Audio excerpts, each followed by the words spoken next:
اچھا، دوسری بات یہ ہے کہ مولانا سلیم اللہ خان صاحب نے جو محدث الاثر تھے اور واقعتاً بڑے عالم تھے، وفاق المدارس کے بھی بڑے عالم تھے، تقی عثمانی کے بھی استاد ہیں اور بڑے بڑے لوگوں کے استاد ہیں. یہ جو مولانا منظور مینگل ہے نا، اس کے بھی استاد ہیں. کل میں اس کی ویڈیو دیکھ رہا تھا، وہ کہہ رہا تھا کہ وہ جو اونٹنی جو گابن ہوتی ہے اس کی آواز ایسی نکلتی ہے، جو اونٹنی گابن ہوتی ہے اس کی آواز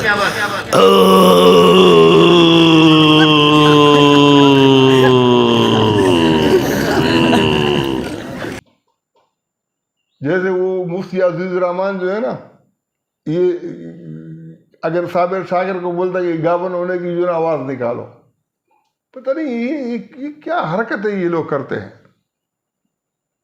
تو اس نے کیا کیا ہے، میں جان بوجھ کر تھوڑا سا اس کو سوئی چبو رہا ہوں تاکہ اس کے اندر غیرت آئے اور یہ قرآن کے اوپر بات کرے.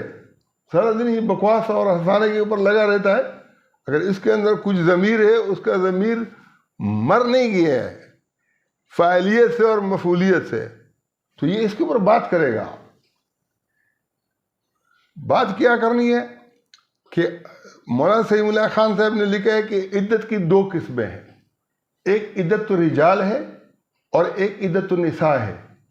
ایک عورت کی عدت ہے اور ایک مرد کی عدت ہے. مرد کی عدت کیا ہے کہ جو عورت کے پاکی کا زمانہ ہوتا ہے اس میں مرد طلاق دیتا ہے، اور عورت کی عدت کیا ہے، جو اس کی حیض ہوتی ہے وہ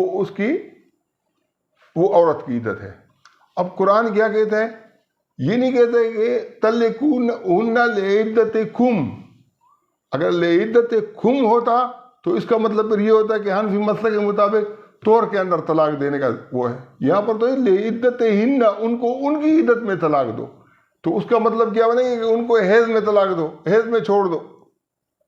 اب حیض میں چھوڑنے کا تو تصور ہو نہیں سکتا ہے، چونکہ جو زیادہ بک بک کرتا ہے، یہ باقی لوگ تو ایسے منہ چھپا کے بیٹھے ہوئے ہیں نا، وہ اس طرح سے اس کے اندر نہیں آتے ہیں. میں نے کہا کہ چلو اس کو تھوڑا چیلنج کیا جائے تاکہ اپنی جگہ کے اوپر آئے. وہ ڈاکٹر بھی ہے، مفتی بھی ہے، شیخ الحدیث بھی ہے، مفسر بھی ہے، لغت کا امام بھی ہے، اور پتہ نہیں سب کو کیا کیا سمجھتا ہے، خود کو جو ہے نا ہر چیز کا جو ہے نا ہر فن مولا سمجھتا ہے. مجھے تو اس دن جو ہے نا پتہ چل گیا جب مولانا مفتی نعیم صاحب کا تھوڑا مجھے وہ اچھا لگا، جب اس نے کہا کہ مفتی نعیم صاحب کے انتقال کے بعد کہا کہ میں پڑھاتا کہاں تھا، مولانا سلیم اللہ خان کے مدرسے میں، اور مفتی نعیم کے پاس گیا. مفتی نعیم کو کہا کہ بھئی آپ مجھے خرچہ دو تاکہ میں 1 سال تک کے لیے دارالعلوم دیوبند میں جاؤں اور وہاں جو ہے نا میں وہ کروں، برکت حاصل کروں. اب وہاں برکت حاصل کرنے کے لیے ایک آدمی بھیک مانگتا ہو تو یہ اچھا لگتا ہے، لیکن مفتی نعیم نے اس کو کہا کہ بھئی 1 سال کے لیے آپ کے گھر کا خرچہ بھی میں اٹھاؤں گا، 1 سال کے آنے جانے کا بھی اور وہاں رہنے کا بھی سارا خرچہ میں اٹھاؤں گا. اور خالی کس کے لیے، کہ وہاں سے مجھے تبرک حاصل ہو. بھئی تمہیں وہاں سے تبرک حاصل ہوگا یا اس کے لیے یہ چندے توڑے پڑ جائیں گے کہ تم جو ہے نا وہاں سے بھی تمہیں فضیلت ملی ہے.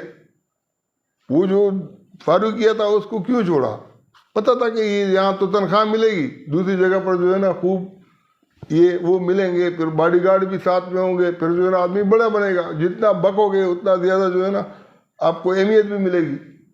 مسئلہ یہ ہے کہ جو صحیح علمی باتیں ہیں ان کو جو ہے نا جب تک کوئی نہیں کھولے گا اس وقت تک ہم ان کو کیا کریں گے، ذلیل کریں گے. قرآن کیا کہتا ہے، الطیبون للطیبات والطیبات للطیبین، الخبیثات للخبیثین والخبیثون للخبیثات. پاک مردوں کا بھی ذکر ہے، پاک عورتوں کا بھی ہے، خبیث مردوں کا بھی ہے اور خبیث عورتوں کا بھی ہے. اور خبیث اور پاک انسان علم کی بنیاد پر بھی بنتا ہے، اعتقاد کی بنیاد پر بھی بنتا ہے، عمل اور کردار کی بنیاد پر بھی بنتا ہے. اور جب انسان کا جو ہے نا وہ خراب ہوتا ہے، اگر ایک عالم جو ہے نا ٹھیک بن جاتا ہے تو اسے عالم ٹھیک ہو جاتا ہے. اگر ایک عالم بگڑتا ہے تو وہ پورے عالم کو بگاڑ دیتا ہے. اگر ایک آدمی کے اندر صلاحیت ہو، وہ اپنی صلاحیت کو صحیح نہیں استعمال کرتا ہو، اور تو پھر جا کے جو ہے نا اس سے جو ہے نا خبث نکلے گا، اس سے خباثت نکلے گی. وہ جو یہ جو علامہ خادم حسین رضوی والے ہیں نا، یہ وہ گردان سناتے ہیں نا، تو خبیث کی بھی پوری گردان بڑھتی ہے اور طیب کی بھی پوری گردان جو ہے نا نکلتی ہے. ایک ایک چیز کی جو ہے نا گردان ہے عربی کے اندر. تو ایک لفظ سے جو ہے نا آپ کتنے افعال نکالو، اسماء نکالو، نکلتے ہیں. تو بہرحال میرے کہنے کا مقصد یہ ہے کہ مولوی بھی اپنی جگہ پر آ جائیں، یہ جو ہے نا یہ لطیفہ بازی اور مذاق اور یہ ان چیزوں سے نکل کے آ جائیں، کیونکہ بہت ہو چکا ہے اور اس کا کوئی نتیجہ نہیں نکلے گا سوائے اس کے کہ تم اپنا جو ہے نا پیٹ بھرنے کے لیے ایک کارخانے اور وہ بنا لو گے.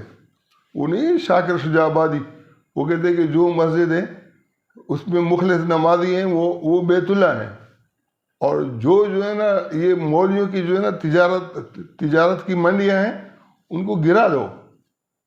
وہ کہتے ہیں کہ عدالت کے اوپر جو ہے نا انصاف کا جھنڈا وہ لہراتا ہے، اور نیچے جو ہے نا انصاف بکتا ہے.